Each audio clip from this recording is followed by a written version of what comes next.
Gangster melepas mantel gadis itu. Senyum jahat muncul di wajahnya. Kemudian dia dengan cepat memasuki ruangan. Dia mengeluarkan karpet dan menyebarkannya di lantai. Bersiap untuk melakukan sesuatu dengan gadis itu. Tetapi menemukan pistol di atas meja menghilang. Wup. 3 kaki tangan lainnya melihat tembakan dan bergegas keluar dari ruangan. Gadis itu tidak ragu untuk menarik pelatutnya. Ingat ketika mereka secara brutal membunuh orang tua. Tatapan gadis itu bahkan lebih ditentukan. Akhirnya, dia juga melepaskan 2 tembakan lagi untuk masing-masing dari mereka. Tepat setelah itu, seorang pembunuh bayaran datang dalam sebuah pencarian. Setelah melihat mayat di tanah, dia membeku di tempat. Sekarang juga, si pembunuh mendengar suara-suara dari lemari di belakang. Dia dengan hati-hati melangkah maju. Buka pintunya. Apakah hanya itu yang dilakukan si kecil ini? John tersenyum dan mengangkat senjatanya. Tunjukkan bahwa tidak memiliki kebencian. Ambil juga pistol gadis itu. Bantu dia mengeluarkan peluru yang tersangkut. Lalu kembalikan dia. Ikuti saya. Dia merasa bahwa John ini bukan orang jahat. Perlahan turunkan pistol. Dia memutuskan untuk mengikuti pria ini. Karena dia tidak ada rumah lagi. John bermaksud membawa gadis itu keluar dari Vietnam. Jadi, dia memasukkan uang ke paspornya untuk menyuap para penjaga. Tapi pihak lain menerima uang. Biarkan saja John pergi lagi. Selamat tinggal nak. John tidak punya pilihan selain pergi. Tapi baru berjalan beberapa langkah, dia tiba-tiba mengeluarkan senjatanya dan membunuh 4 penjaga. 20 tahun kemudian, 2 orang seperti ayah dan anak. Dan John juga melatihnya untuk menjadi pembunuh bayaran. Namanya Ross. Hari itu Ross menculik putra seorang tetua gangster. Jika ingin menebus, harus merelakan 2 juta. Bosnya juga orang yang kejam. Maju dan pukulan ke perut Ross. Lalu suruh dia menghitung uangnya. Tapi Ross bilang dia di sini bukan untuk mendapatkan uang. Lalu kenapa kamu datang? Aku datang untuk membunuhmu. Ross tiba-tiba mengayunkan pisaunya dan meraih tangan seseorang. Berbalik untuk menangani orang lain. Gunakan kakimu untuk menginjak kaki orang lain. Pada akhirnya, dia meraihnya dan mematahkan lehernya. Tidak sampai 10 detik. Bos dan bawahan sama-sama masuk surga. Kemudian Ross keluar dari pintu. Kedua penjaga mengawasinya pergi dengan bodoh. Sampai Ross menghilang. Mereka baru saja bereaksi. Tapi detik berikutnya, mereka ditembak di kepala satu persatu. Ternyata itu adalah John dengan senapan sniper yang bersembunyi di kejauhan. 2 orang bertemu di dalam mobil. Misi selesai. Mereka mendapat 7 juta. Keesokan harinya, John membawa Ross ke ruang rahasia. Beri dia misi berikutnya. Pergi ke Vietnam untuk menyelidiki seorang anak laki-laki bernama Lucas. Tapi tak terduga, investigasi ini akan membawa mereka pada pembunuhan lagi. Di malam hari, Ross pergi ke rumah John. Memasuki rumah, dia menemukan pelayan itu telah terbunuh. Ross memiliki firasat buruk. Dia segera pergi ke kamar untuk menemukan John. Akhirnya menemukan tubuh John yang tidak bisa dikenali di bak mandi. Mawar sangat sedih. Dan sekarang, di luar jendela sebuah drone tiba-tiba terbang ke arahnya. Di atas adalah kalung tua John. Ternyata ini adalah petunjuk yang ditinggalkan John untuknya sebelum dia meninggal. Itu semua terkait dengan anak Lucas yang mereka selidiki. Ross segera mengambil uang dan paspor dan bersiap untuk pergi. Tapi dia baru saja keluar dari kamar, menemukan kendaraan yang mencurigakan di luar.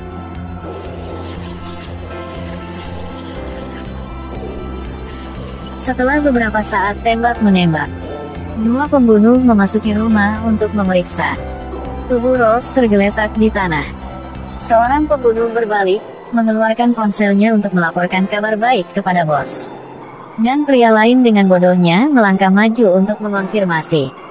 Akibatnya, dia ditembak mati.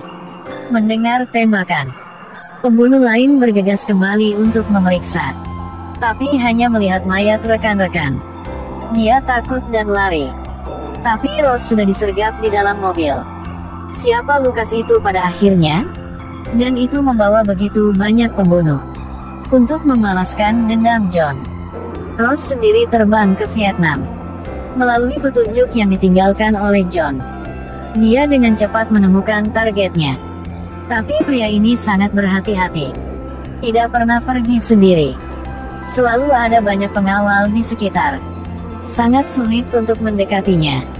Tapi dia suka cerutu. Jadi Rose mengiriminya sekotak cerutu premium. Kemudian temukan teman John sebelumnya. Minta dia untuk mengirim juniornya untuk menghentikan mobil yang membawa pria itu. Dan Rose masuk ke mobil. Beri dia kartu nama dan minta dia bicara. Keesokan harinya Rose pergi ke kantor pria itu. Tanyakan padanya siapa Lukas. Tapi pria itu belum menjawab. Pengacara di sebelah saya tiba-tiba berdiri. Tembak mati seorang pria.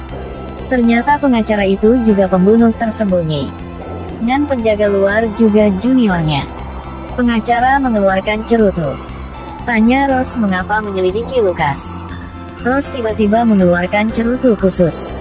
Memegang pisau untuk memotong mata pengacara. Kemudian ambil pistol dan cepat-cepat menangani keduanya di pintu. Tunggu sampai yang lain datang. Rose segera memanjat pipa ke atap. Pembunuh menembak secara berurutan ke atas. Dan Rose mengandalkan jeruji besi untuk dukungan. Menghindari banyak peluru. Pada saat ini dia tiba-tiba melihat katup penyiram. Dia segera datang untuk melepasnya. Pengacara segera memerintahkan berhenti. Dan Rose tiba-tiba jatuh dari langit. Ambil sandera pengacara. Para pembunuh melihat ini dan segera meletakkan senjata mereka. Rose mengambil kesempatan untuk bersembunyi di ruang distribusi listrik di sebelah. Dia menarik kawat piezoelektrik.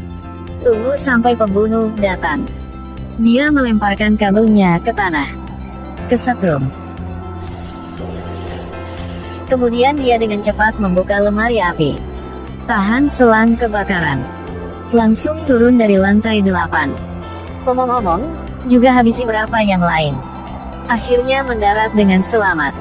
Tetapi ketika dia berlari keluar dari gedung, dia ditabrak mobil.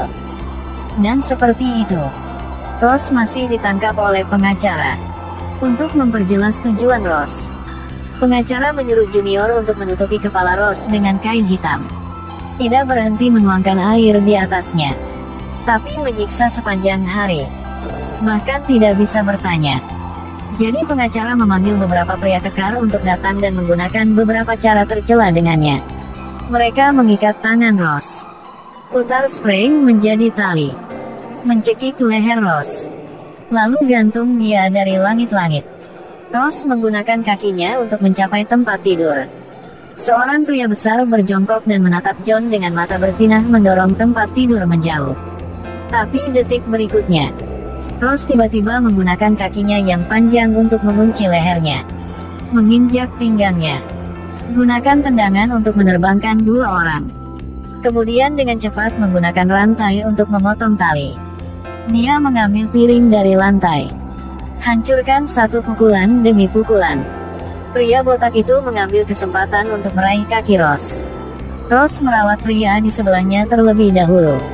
Lalu dia berbalik dan memukul pria botak itu. Kemudian ambil spray. Dililitkan di lehernya.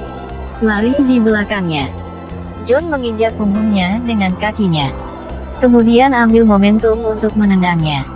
Toiletnya juga rusak. Ketika pengacara tiba, Rose segera melarikan diri. Malam itu, junior pengacara menemukan seseorang di luar.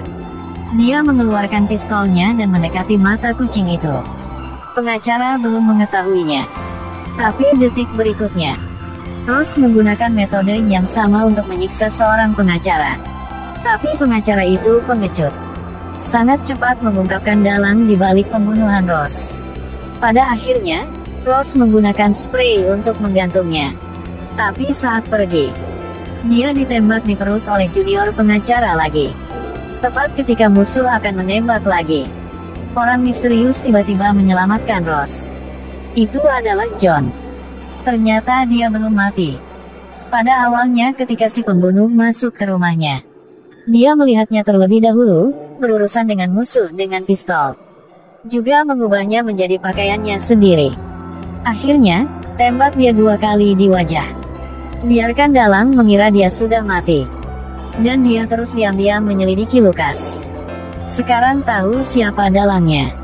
Mereka segera memutuskan untuk bertindak.